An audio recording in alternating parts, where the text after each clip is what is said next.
Mahabubabad municipal పరిధి CPI party వారికి కాంగ్రెస్ ప్రభుత్వం నమ్మించే మోసం చేసింది, గొంతు కోసింది అని సిపిఐ జిల్లా కార్యదర్శి విజయసారథి రెడ్డి మండిపడ్డారు.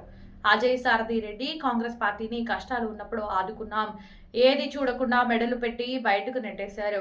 ఈ విషయాలపై స్పెషల్ ఫోకస్. RV369 న్యూస్ సీతారాంతో ముఖాముఖి.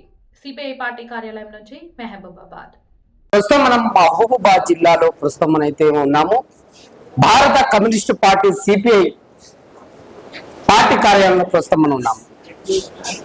కాంగ్రెస్ పార్టీతో తెలంగాణ రాష్ట్రంలో కాంగ్రెస్ పార్టీ రావడంలో కీలక పాత్ర పోసింది సిపిఐ పార్టీ.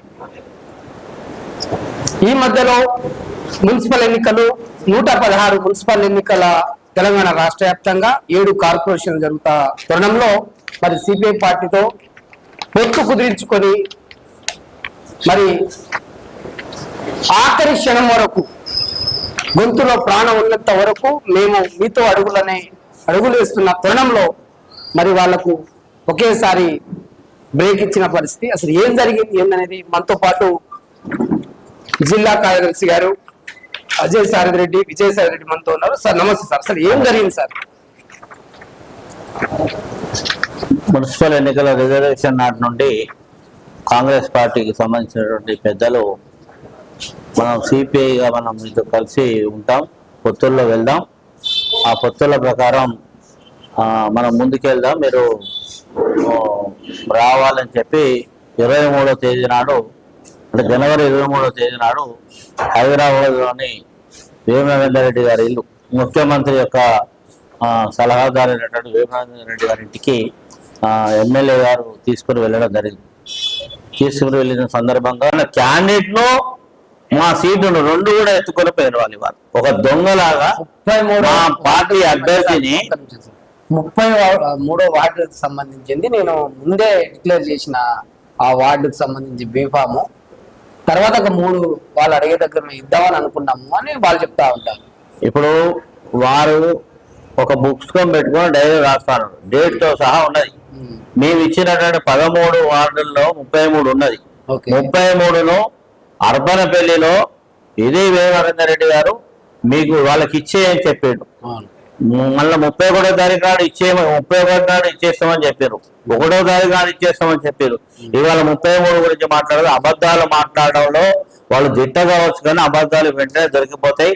అబద్ధాల పుట్టలు వాళ్ళు ఇవాళ ప్రజల్ని మోసం చేస్తున్నారు, రాజకీయ పార్టీని మోసం చేస్తున్నారు, సొంత సోదరుని మోసం చేసినటువంటి వాళ్ళు మమ్మల్ని మోసం చేయకుండా ఉంటారా, మీరు ఆలోచన చేయమని అడుగుతారు. సార్ ఏం లేదు, చివరికి ఏంటంటే వాళ్ళు ఒకటే ప్రధానంగా వాళ్ళు ఆయన అంటుండేందంటే నేను వారు ఎంత చెప్పినా కూడా కలిసిపోదాం అంటున్నాడు. మరి దీన్ని ఎలా చూస్తారో మీరే చెప్పాలి. మీరు ఇప్పుడు తిట్టినట్టు మాట్లాడినా తను కోసినట్టు మాట్లాడినా మేము కలిసి వెళ్తామంటున్నారు ఎమ్మెల్యే గారు. అంటే ఎట్లా సాధ్యపడుతుంది?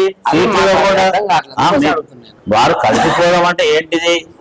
సన్యాసుల్లాగా మేము ఒక్క స్థానం కూడా పోటీ చేయకుండా ఆయనకు జీహుజూర్ అని ఆయన దగ్గర పోతే కలిసిపోవడమా?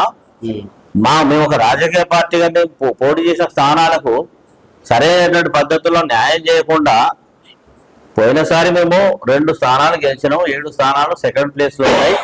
అది 50 ఓట్ల తేడాతో ఓడిపోయినటువంటి 7 స్థానాలని న్యాయబద్ధంగా ఎవరైనా ఏం ఆలోచిస్తారంటే పోయినసారి అంత తక్కువతో ఓడిపోయారు కాబట్టి ఇందులో ఇవ్వాల్సిన న్యాయమే అని ఎవరిని అడిగినా చెప్తారు, చిన్నపిల్లగారిని అడిగినా చెప్తారు.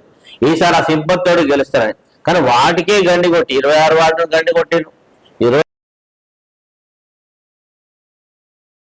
మొత్తంగా సిపిఐ ఎన్ని వార్డులో పోటీ చేయబోతుంది? మేము ఈ ఎన్నికల్లో 13 ఇట్లా నామినేషన్ వేయడం జరిగింది.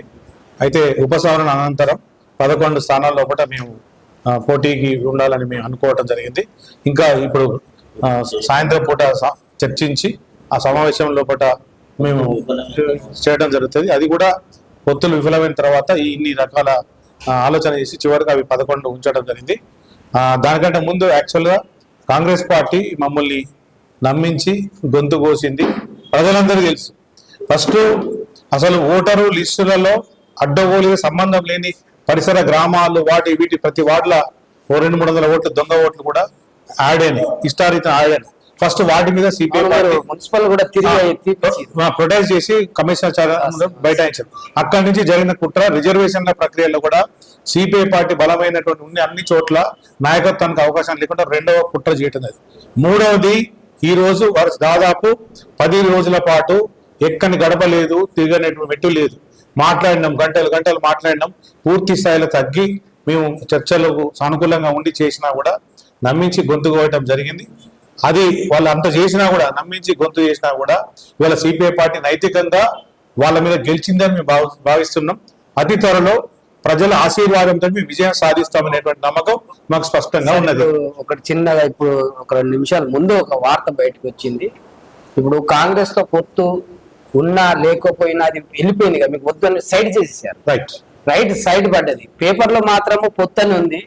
వారు వ్యక్తిగతంగా అయితే వాళ్ళ మనసుల నుంచి మీకు సైడ్ చేశారు. మీరు బీఆర్ఎస్ నుంచి మద్దతుకి వెళ్తున్నారా, బీఆర్ఎస్ మీకు మద్దతు ఇస్తున్నారా? దీని మీద ఒక క్లారిటీ అనేది రావట్లేదు, ఒక్కసారి చెప్పండి.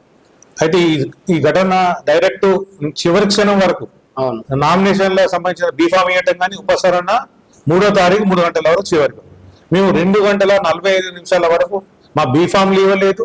మేము వారిని అక్కడనే వాళ్ళని రిక్వెస్ట్ చేసిన ఇద్దరిని, డిసిసి అధ్యక్షులైన ఉమా మురళీనాయక్ గారిని, మరి ఎమ్మెల్యే గారు మురళీనాయక్ గారిని, అదే అందరూ కూడా అక్కడ మేము ఒక రకంగా పాదయపడినంత పని చేసి పొత్తులు చెడకూడదు, ఇంత దానికి వచ్చినా అని ఎంత చేయాలో అంత డౌన్ టు ఎర్త్ అయ్యి అడిగినప్పటికీ కూడా వాళ్ళు ఏకపక్షంగా మేము అన్నిట్లా పోటీ చేస్తాం, ఒక 4 తప్ప అని చెప్పి వాళ్ళు కరాఖండిగా చెప్పడం తోటి మీరు అర్థం చేసుకోవాలి. చర్చలు ఎక్కడో ఎమ్మెల్యే క్యాంప్ ఆఫీసులోనో కాంగ్రెస్ కార్యాలయం ముందట విఫలం కాలేదు.